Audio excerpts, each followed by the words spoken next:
This episode of the Real Sales Manager podcast features a hugely interesting discussion with Bobbi Montgomery-Heath. Bobbi shares her journey into sales management, the surprises she encountered, and the rewards she finds in helping people to succeed.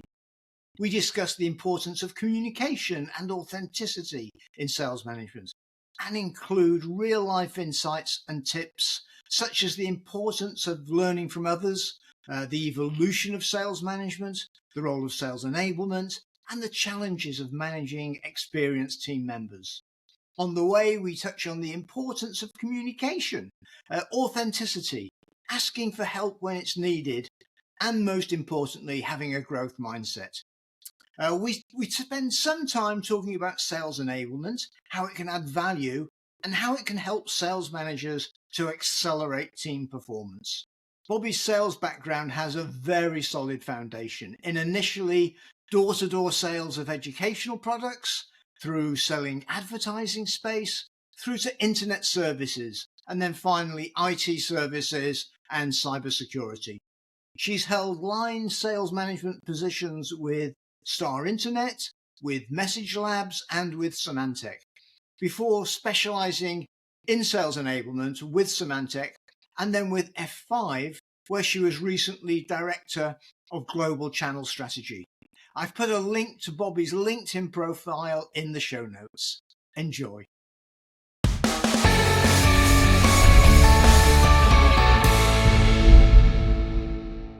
So, Bobbi, thanks ever so much for coming on the podcast. What I'd like to do is discuss sales management in general to start with, and maybe then talk much more around sales enablement, how we develop individuals, how we develop sales teams. But if it's okay with you, I've got a couple of standard questions that I like to start with.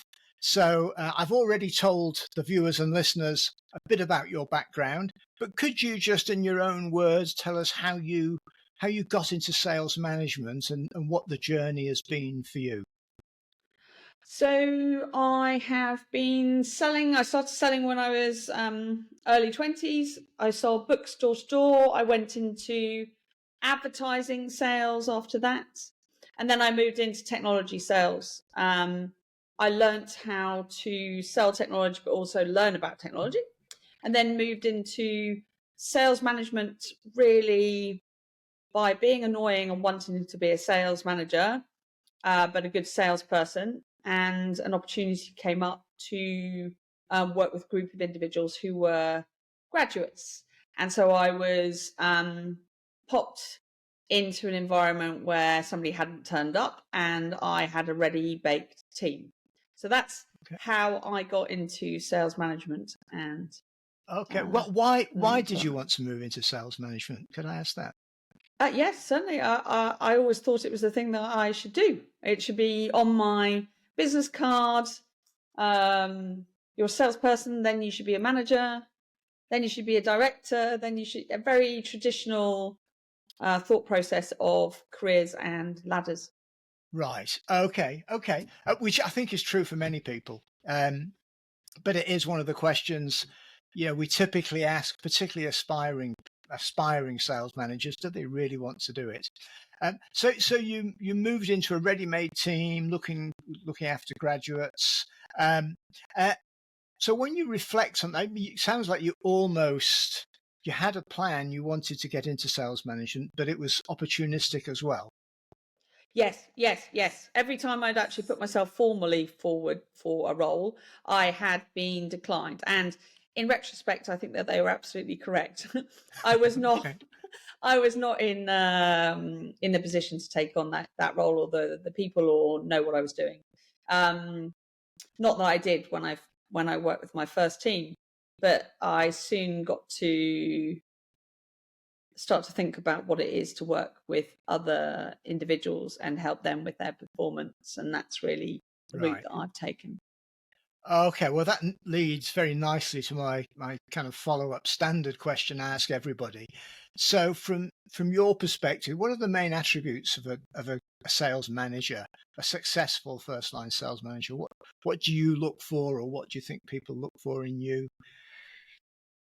I think you have to be able to work with individuals and people, but also be grounded to the insights and data that you have. And there is that aim of getting as much with that person or from that person for them. And as much as I picked up some pretty bad habits of micromanagement at early days from what I'd seen maybe other managers managing me, so I assumed that was the way to do it.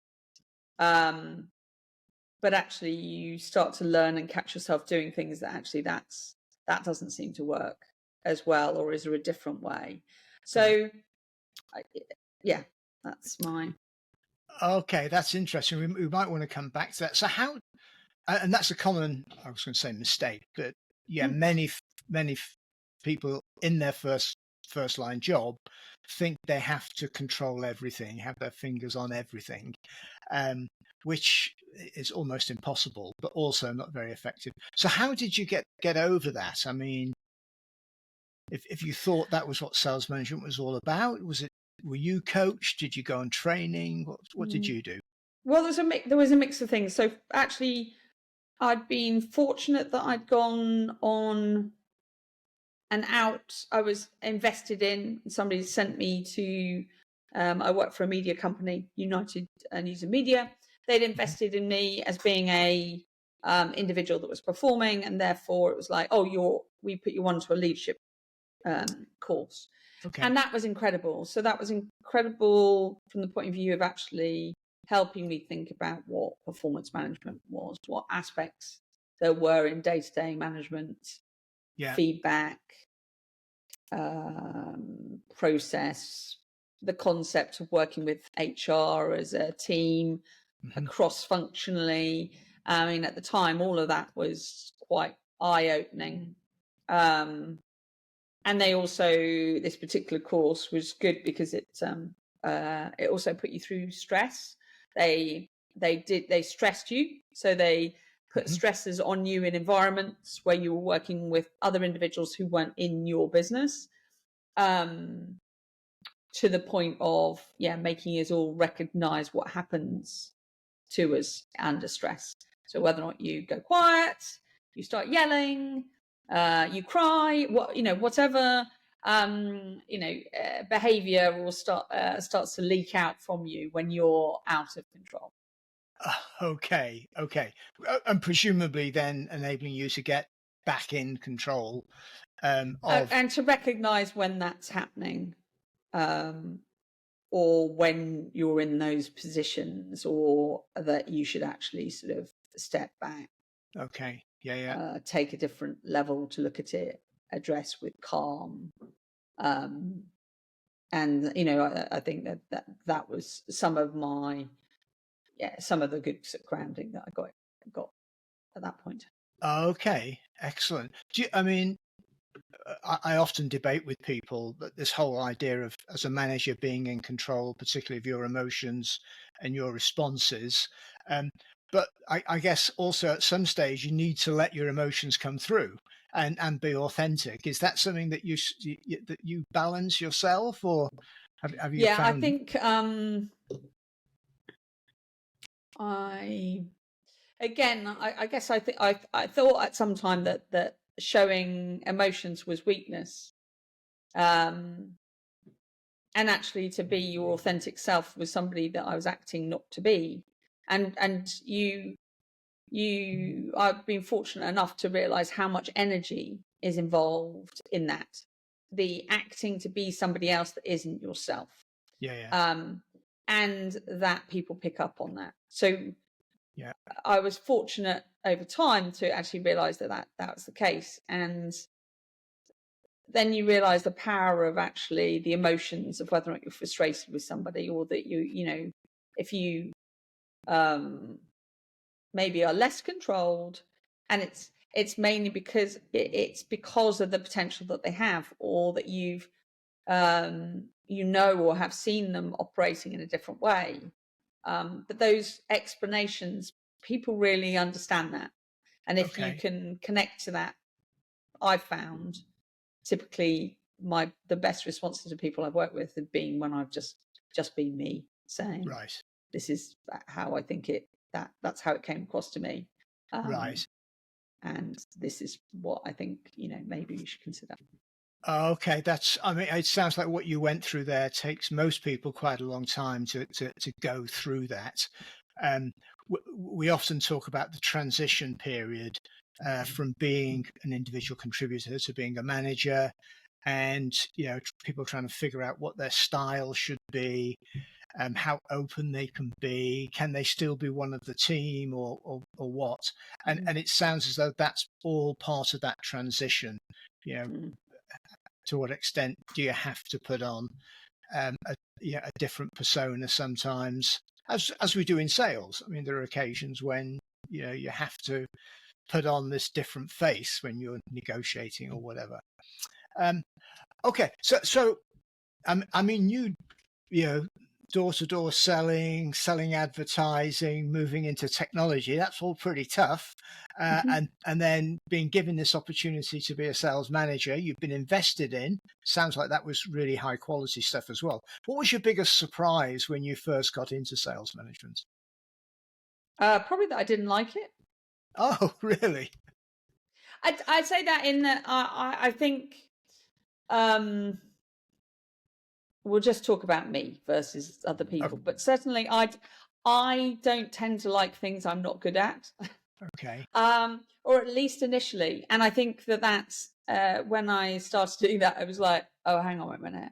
This is not as in control as I was of my own results, that I knew how to fix it. If your pipeline's low, great, get on the phone somebody who you've sold to, get there were tactics and things that I knew how to do that.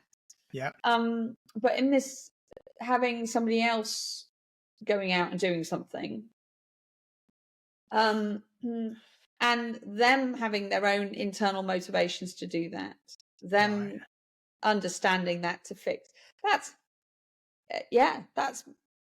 mind blowing. I've been very fortunate to work with many leaders today, and I think sales management's incredibly hard. I certainly don't have it cracked. Well, obviously nobody has it cracked, as it were, but that's really interesting. I mean, we talk a lot with particularly aspiring sales managers, trying to get them to think through, most sales managers have been successful salespeople, maybe not the best salespeople, but they've been at least good. So to move from an environment where you're good at it, you're well respected, you know how to surmount any challenges. So all of a sudden, you're a bit more out of control. You don't have a track record. You don't know which levers to pull.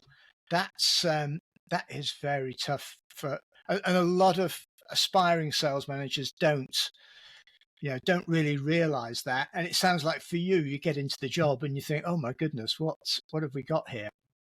Yeah, and I didn't as later in roles I've walked into or had the fortune of taking up projects, I've realised I'm going to be out of my depth, and therefore you can kind of prep of like going, okay, so realise you're not going to have you haven't got all of those things that you've already worked out how to fix things. You're not going to have any of that. You're also not going to have often you don't have a standing. So when you're a top performing sales individual, you have a certain sort of standing, swagger. People listen to you in a certain different way. And then when you come into a first line management role, none of that's gone. All of it's gone rather. And then on top of that, you're typically potentially working with your peers. So people who were, side by side with you selling, who you've maybe competed with, maybe you respect or admire in certain ways, they know your, kryptonite, and vice versa. There's a lot of, those so you've you've got to then think about, right, I'm establishing myself as a somebody else at this new role, and helping those other individuals work out how to work with you as well, Yes. whilst understanding how to work the other way. But I have found over time my best way of managing or leading people or having them in the team with me to produce results is typically the best thing I've ever done is actually ask them, what's the worst thing a manager can do to you? What's the best? And how can we agree that, we try and get you what you need. Right. And when you ask those questions, I mean, those are great questions. Well, what are the common answers that come back? Quite often it's sort of micromanagement. Quite often it's interference. But when you go to another level, I guess, of having a conversation, it's really about communication, not dissimilar to having partnerships in life. That this is a partnership in business, and I think I've found that the clearer you can be with that, better it is in using actually sales techniques of upfront contracts of this is what I want to do, do we agree, can we agree to disagree? All those things are immensely useful and should be called on, in my opinion, when working with teams or managers. Yeah, communication certainly for me. I was working with a new sales manager just a couple of days ago who seemed to have the attitude that we're data driven, so I have to sit in the corner poring over spreadsheets, and rather than just getting out and talking to in this case his people, and talking to peers as well, which is a lot of people find that quite a change as well. The fact that you're now, part of two teams, the team that you manage, but also the management team, the sales management team, whatever it is. Actually, that's the kind of knowing you're part of that team. I can't remember who it was. Somebody influential to me when and they said, "So, which team are you on?" And I'd say, "I'm," and then they would go, "Do you realise which team you're on?" And I was like, "Maybe not." And then they were kind of like, they obviously just went, "So there's other sales managers doing what you do with their teams. Those are your team, kind of." And I was like, "Oh yeah." And then, do you know your team? Do you know where who's got any strength? And so those sort of understanding, which team you're on, which ones you're influencing, who you can ask help. It can be a very important thing. Right. Okay. So I mean, I guess like most of us, you went through initially, lots of challenges. Why am I doing this? But as you get through that, what for you have been the big rewards of being a sales manager? There's lots of challenges, but what do you get out of it? Well, seeing people start to thrive and do really well and going on to have different careers, seeing somebody say challenge or put forward an argument where maybe they were quiet, or having change an approach within a sales meeting when you might have helped them realize that or coach them a little. Right. But the probably the best thing I get now is it just keeps on giving. This week alone, last night I went for dinner with two guys who were on one of my first sales teams, and we had such fun. But it's nice when you know that the difference that they've gone on and have got great careers and run their own marketing agency today. But that's what I get from it. I get the relationships, I get the wins, I get the I also get the complete, like, did we really do that? Oh, yes, we did. Did we really Right. think we could do that? Oh, yes, we did. Yeah. Yeah. I mean, some people talk about as a manager, you can kind of paint on a bigger canvas. You can achieve things. Um, but it's interesting. And, one of the things for me that's coming out of these kind of conversations is, yeah, there's the task and there's sales and there's, winning stuff, but there's also, it's about people. And it sounds from what you're saying, Bobby, that, a big part of it is helping those people to be successful. And that's tremendously rewarding in itself as well. Yeah. And the learning. Yeah. Learning. I do love learning. Sometimes I don't remember what I've learned. And then certainly I don't know sometimes to use it. Sometimes I go, oh, I should have done that. But yeah, that's rewarding. So as long Yeah. as I get to do what I love to do and my passion is sales, Yeah. then and working with great people in an area that I love, Yeah. with integrity, then yeah, I'm very happy. Um, okay. So continual learning is, again, for me, emerging, I think, a little surprisingly, as a trait of a great manager. Mm. So is there any, I mean, people invested in you before you went into management. As a manager, are there any particular books or models or training courses or videos, anything you particularly recommend? Or is it just picking things up? Um, I've got a mixture of stuff. So one, just as you've sort of asked, ask as many people who have done sales management, what's their tips? What's the things that they did right or wrong? Yeah. I was fortunate. I asked a gentleman called Craig Birmingham when I moved to having this team, and as I Yeah. said, working with some peers. And he, in this particular situation, and he said, "Oh, I'll dig out a let me think. I'm going to dig out something that might be useful." Okay. And he sent me over 10 rules Okay. on an email. And actually, I posted it on my LinkedIn. You can look at the article. Okay.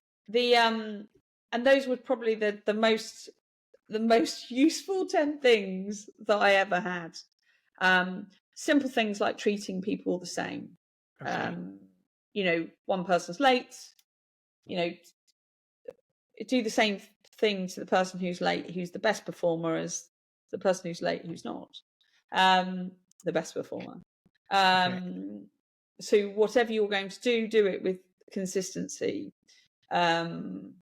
Set your stall up early. That's phenomenal. So when when you're beginning, if there's things that irk you, turning up late for meetings, Okay. having your phone on, whatever the hot buttons are for you, you can make it really easy for your team to work with you if you announce these things early. Yeah. When you set up your stall of, this is what we're going to do, this is where we're going, this is what I'm going to give to you. Yeah. I'm going to have an open door. I'll be here to unstick where you get stuck, but I need bad news, and I need bad news early. Right. I need, so I have a set of, so as a result of this one line that says set up your stall, you start to understand what your stall is, as a manager or a leader. So that 10 things, that was very useful. I read a book called The Rise of the Player Manager, which was very scary. I'll tell you, for anybody who gives you the job of having a sales number and a sales team, it will scare you to death, and rightly so, because it's very difficult to do both. 1 minute manager, very good. Yeah, that's very good. And then consistently asking people, reading things, what have you read? And today, podcasts.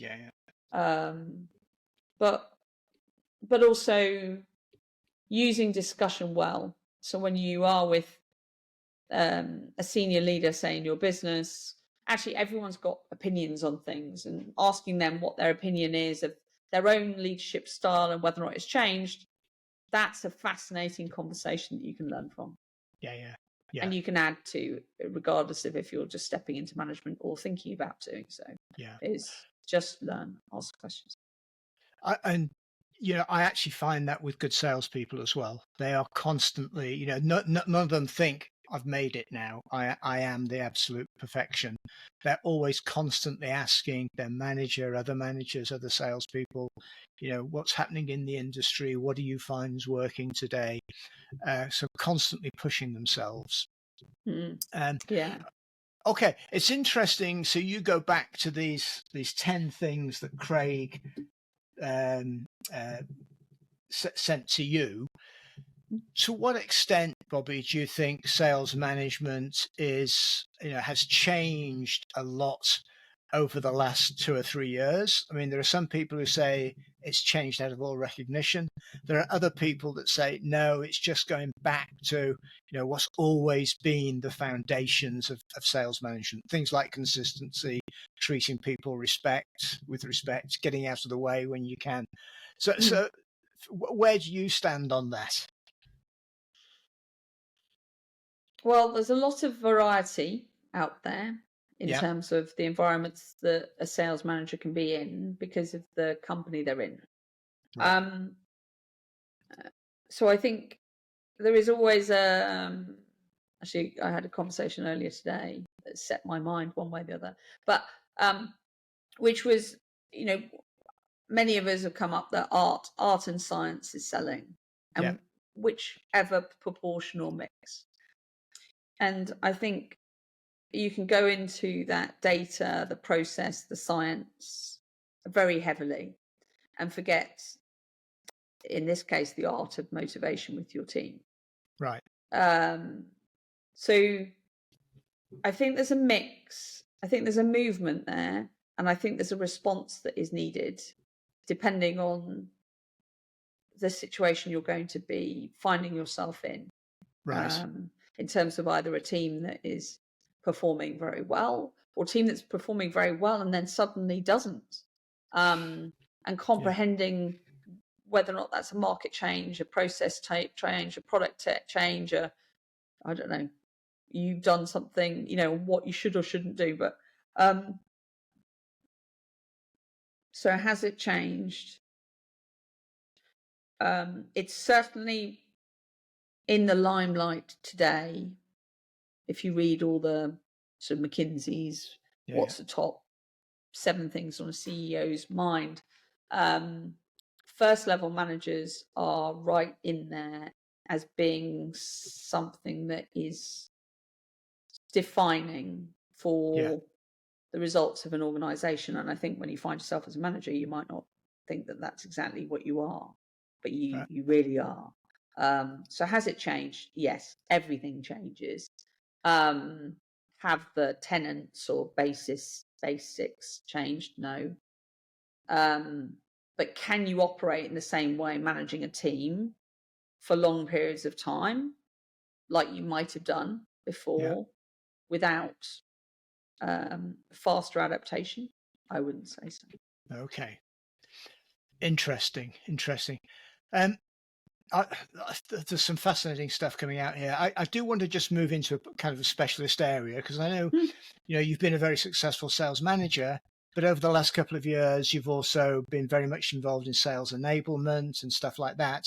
So one of the things we encourage all new managers to do is to have some kind of development plan for their team, for each individual, for the team itself, to make sure that they're embracing sales enablement and whatever. So what's happened in the world of sales enablement? Has that changed over the last few years? What are people doing that's exciting?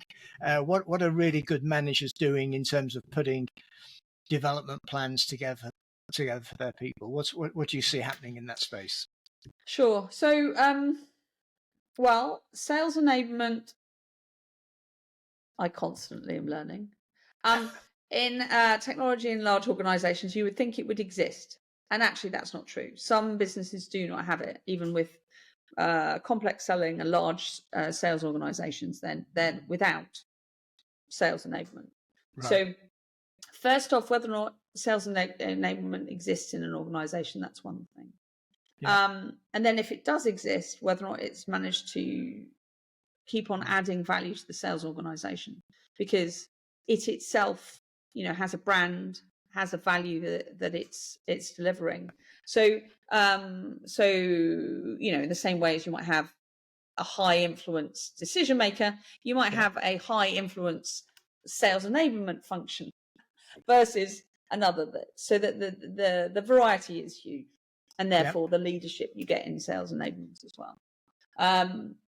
So I think we saw this move kind of to seemingly lower the costs, but also give access by putting everything on as online training in a consumable, on-demand manner, which would be kind of useful because you'd think salespeople don't like lots of stuff to read, don't particularly like to be pulled off the field or out of the field. So actually sort of leaving them to their own devices to consume material as and when they would, that this would seem like a really good plan. I disagree in that I don't think it's a plan. I think that is and I too, by the way, put content up and gone, they can, haven't you read that? Haven't you completed this? But there is so much going on. So I think sales enablement has to have a very conscious comprehension of who they serve and ensuring that the learning methods are mixed and multiple formats, but also that there is a reality of using in context-rich situations what they've learned, and whether or not that's in a scenario, but or out in the field and having somebody watch them do it.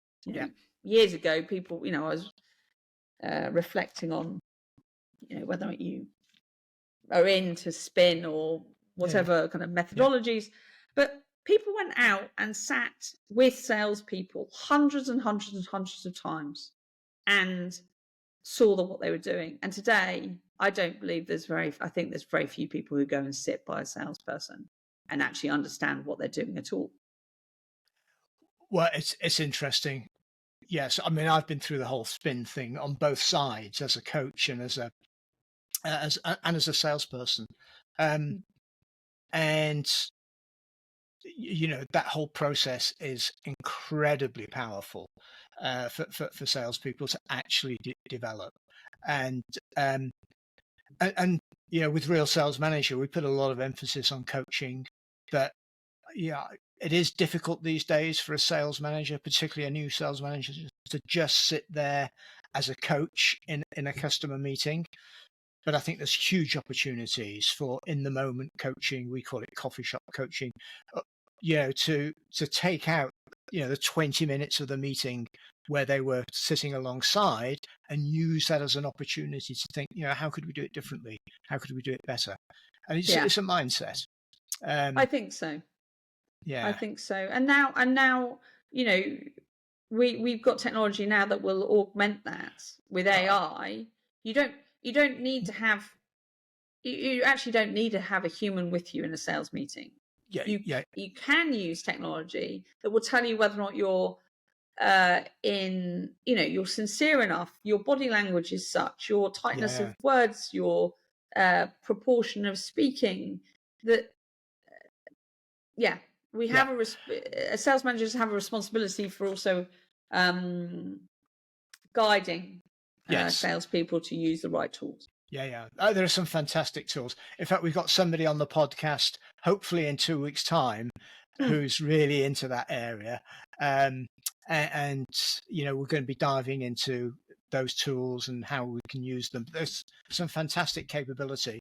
But again, a final question from me on sales enablement. I didn't do your development plan, by the way. I'll come back to that. Okay. I don't know. But development plans for managers, I think, years ago, I'd have a folder on my desk. It had a tab for each person in my team. But you clearly wouldn't have that in paper today.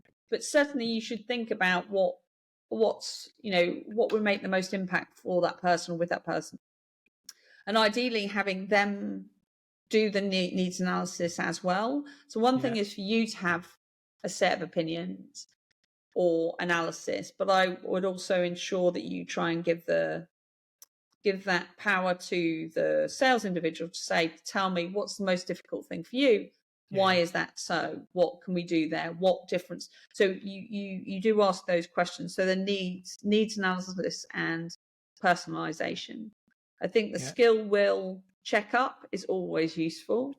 I think that's Blanchard's situational leadership way behind, even though today there are many who are suggesting they've reinvented it. So, but that gives you a bit of a thought about where is your team, but also what style should you use with each of your team. But I think, you're wanting to give the ownership to the individual, and then really give them application points or tasks. Okay. I know one of the more powerful things that I ever did was, it was kind of like, great, so you think you're good at with your customers. It was actually part of an NVQ qualification I got in sales, but you had to evidence it, which was damn difficult. So, but get your sales team to get asking for somebody to say, oh, you were really good at that, thanks very much for this, would you mind putting that on my LinkedIn?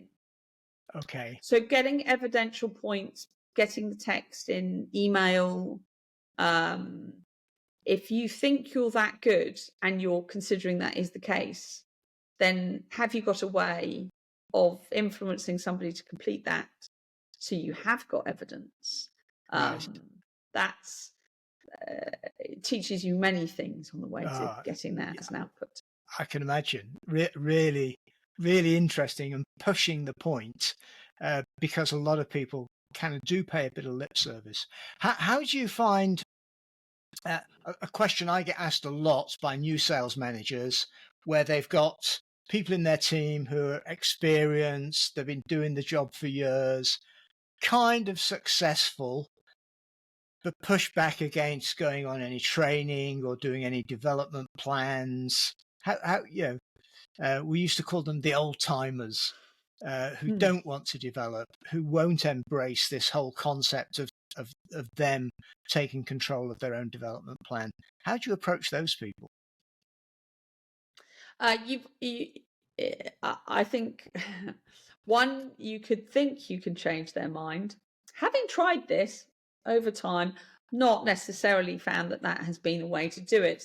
But what you can do is, if you provide the right level of training or development that they find valuable and ask about that when you've completed it, then people typically will be a little bit more, okay, so we did that. Would you agree? Right. And would you agree it was valuable? I would. So the next time I suggest we do a training, can you trust, would you be able to trust me? Right.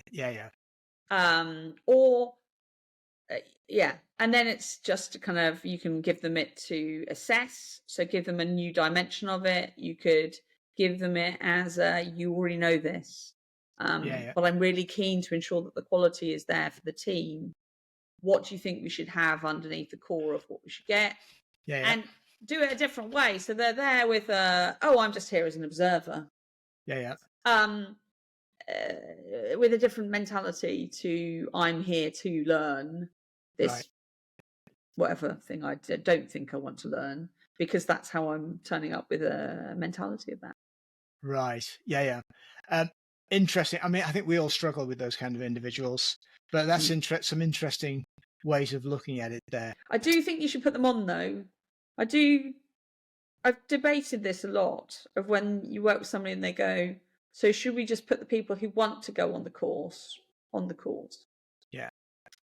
The only thing about that is, if the other people change their minds, which is ultimately what you want to do or see, then you've got a real problem, because you probably won't rerun it for the people who've. So I would, I've applied my thoughts of how you might deal, and also are you suggesting that you're going to develop a whole group of your team to overtake other people in the business, and you're going to do that consciously? And and you don't want them to resent, oh, actually my boss sent all these people on this course, or they didn't invest in me. Those individuals sometimes can spin, as we can all push it the other way around, when it's like, it wasn't anything to do with me, it was all done to me. And so you just, I think, go back to consistency. Everybody to attend, even if they have a special job to do when they're in it. My experience with good sales enablement, everybody gets something out of it. It may not, for somebody who's really experienced, it may not be, the mind-blowing thing that changes their whole approach. But, good people are good because they're constantly learning. But we have to, I was going to say sell it to them, but we have to manage that situation rather than just forcing them on it. Yeah. I think about that, and think about how to utilize them in there. Are they great examples? Can you get them to share something about a win within the right point? Can you sign them in earlier? Can you make it a different experience for them that utilizes them better? Yes, all round. And often, the best way to learn is to teach. I've learned that. You've probably learned that. So to get them involved somehow is doing coaching or facilitating. They will learn lots from it. But Bobbi, this conversation could go on for hours and hours because I'm getting a lot out of it. I hope everybody else is.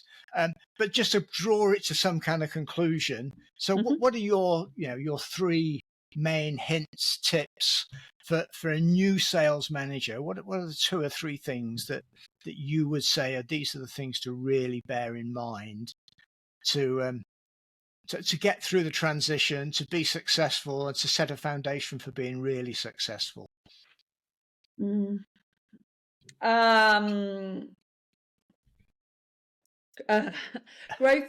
mindset. So I think constantly be learning and asking and using people around you, and don't be afraid to say to somebody, hey, I've got this situation, what would you do?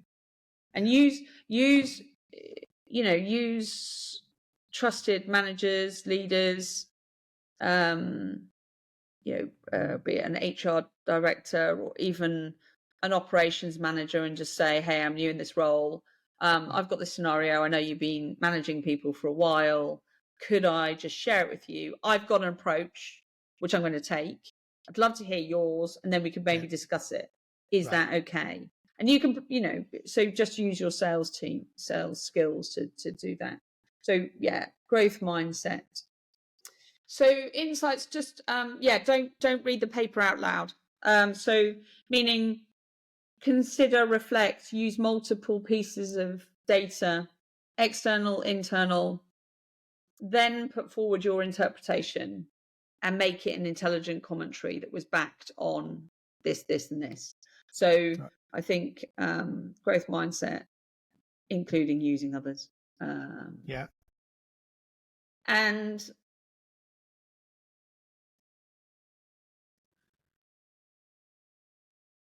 I think ask the power of the team. You can kind of think you're the person who's got all the answers, but the fact is you probably haven't. And if as a leader you can get the power of the individuals and the power of the team with you, you can achieve so much. So I guess if there's something I would say is always use the team, always ask it, always echo chamber stuff in there, but set clear expectations of what you're doing, and don't share. I've done that. Is you can't share everything with them and think that the team's responsible enough to realize that not everything's coming their way. So pick stuff on what you're sharing, or have the conversation about next year, what should we do, rather than thinking it's going to be immediate. So be careful about how you set your timing with that, but use the team. Right. Okay. And you don't have to have all the answers, but it's maybe just the skill of asking relevant questions. Goodness. And ask them what can I do better? Yeah. Which for me, that is again bound up in a growth mindset. That you're trying to get the team to be better, to get the individuals better, but as part of that, as the manager, you're constantly improving yourself, particularly as a new manager, because there's so much going on. Yeah, and I think for anybody who's going into sales management, I'd also say, if it's not for you, that's fine. Yeah. Don't feel like you're a failure. Don't feel if it comes to the point where you go, no, I really don't like this, it's not for me. Speak to your business, get close to the people within the business. Going to an individual contributor role or a specialist role, there is nothing that suggests you have to take on that type of role. Don't then struggle in something you really hate on the basis you've always loved something else. Yeah. Very wise words. Okay, Bobbi, I'm going to say thank you ever so much. I've really enjoyed it. I've got loads of notes here. We'll put together some show notes and things. In fact, AI will put some show notes together for us. Great. But yeah, really, really excellent. Thank you ever so much for your time. Absolute pleasure, Steve. And I'll speak to you soon.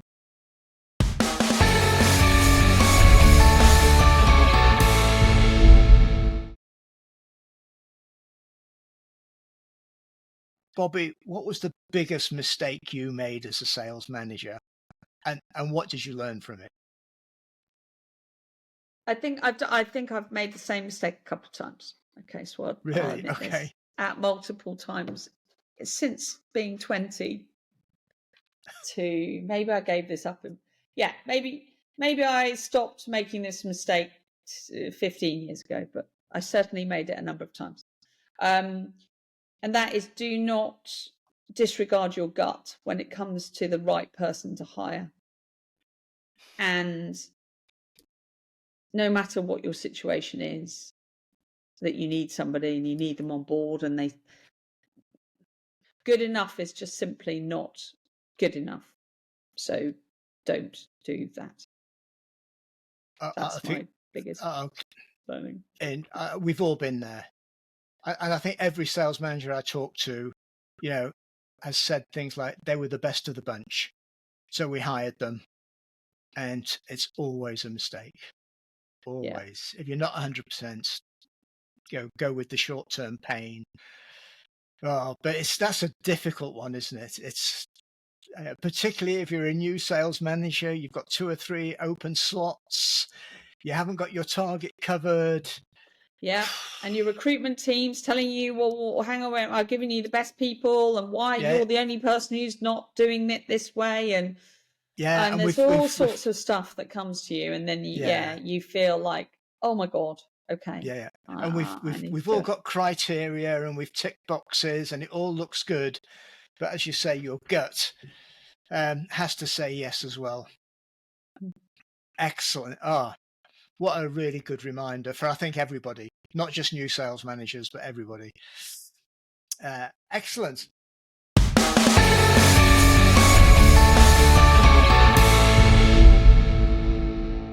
If you are an aspiring or new sales manager in complex business to business, or you know of somebody who is, you may want to go to www.realsalesmanager.com. That's realsalesmanager, all one word.com, to learn about our unique blend of training and coaching to help become as effective as possible, as quickly as possible.